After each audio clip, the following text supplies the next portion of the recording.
que os Estados Unidos estão esvaziando suas bases militares no Oriente Médio? Essa é a pergunta que começou a circular com força nos últimos dias e que acendeu um sinal de alerta no mundo inteiro. Movimentações militares nunca acontecem por acaso, ainda mais quando envolvem a maior potência militar do planeta.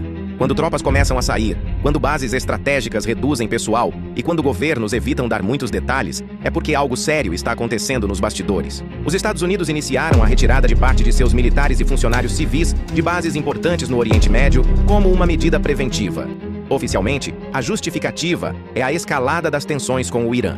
O governo iraniano fez alertas diretos, afirmando que bases americanas na região poderiam ser alvos, caso Washington realize ataques ou intervenções militares. Diante desse cenário, manter milhares de soldados concentrados em locais que podem se tornar alvos de mísseis seria um risco enorme.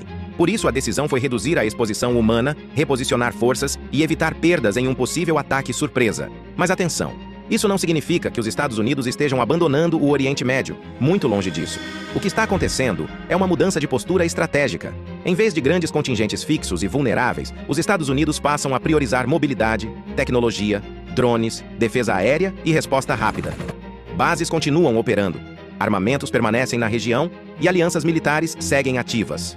O que muda é a forma de ocupação, não a presença em si. O Oriente Médio sempre foi uma região altamente instável, com conflitos históricos, disputas religiosas, interesses econômicos e energéticos. Qualquer faísca pode gerar uma explosão.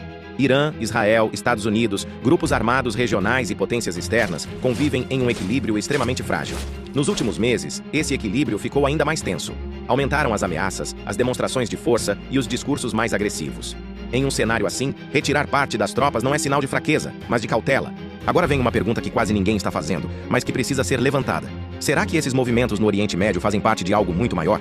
Será que o mundo não está entrando em uma nova fase da geopolítica global, onde o foco deixa de ser guerras regionais e passa a ser a proteção contra ameaças muito mais destrutivas, como mísseis intercontinentais? E aqui entra uma reflexão importante. Será que movimentos estratégicos envolvendo regiões como a Groenlândia e até mesmo a Venezuela não poderiam, em um cenário mais amplo, estar ligados à defesa contra mísseis balísticos intercontinentais vindos da Rússia, da China ou até da Coreia do Norte? A Groenlândia, por exemplo, ocupa uma posição geográfica extremamente sensível no Atlântico Norte, exatamente em rotas por onde mísseis lançados do hemisfério norte poderiam passar em direção aos Estados Unidos. Não por acaso, os Estados Unidos mantêm há décadas sistemas de radar e monitoramento naquela região.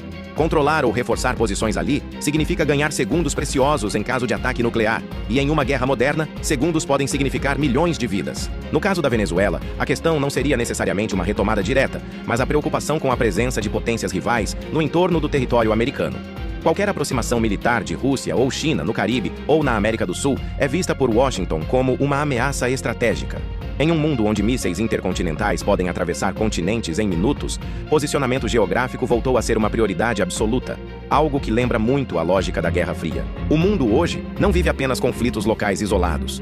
Vivemos uma disputa global por influência, tecnologia, espaço aéreo, espaço marítimo e até espaço cibernético.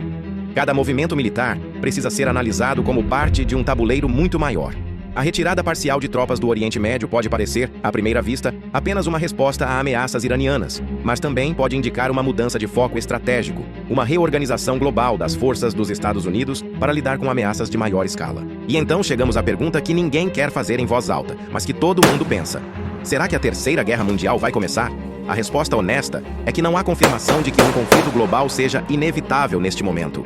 No entanto, também não dá para ignorar os sinais. Tensões simultâneas entre grandes potências, guerras regionais, corrida armamentista, testes de mísseis, alianças militares se fortalecendo e discursos cada vez mais agressivos criam um ambiente extremamente perigoso. Guerras mundiais não começam com um anúncio oficial. Elas começam com movimentações silenciosas, reposicionamento de tropas, decisões tomadas a portas fechadas e uma sucessão de eventos que, quando percebemos, já saíram do controle.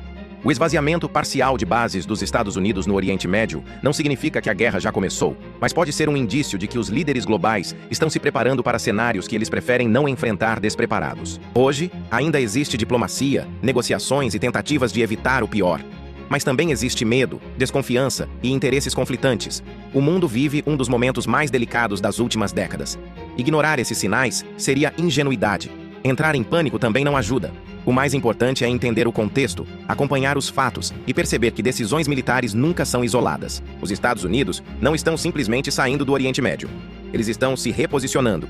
E quando uma superpotência se reposiciona, o mundo inteiro precisa prestar atenção. A grande pergunta que fica é: estamos apenas testemunhando mais uma fase de tensão internacional, ou estamos nos aproximando de algo muito maior, capaz de mudar o rumo da história da humanidade? E você, o que acha? Isso é apenas precaução? Ou o começo de algo que ninguém quer viver?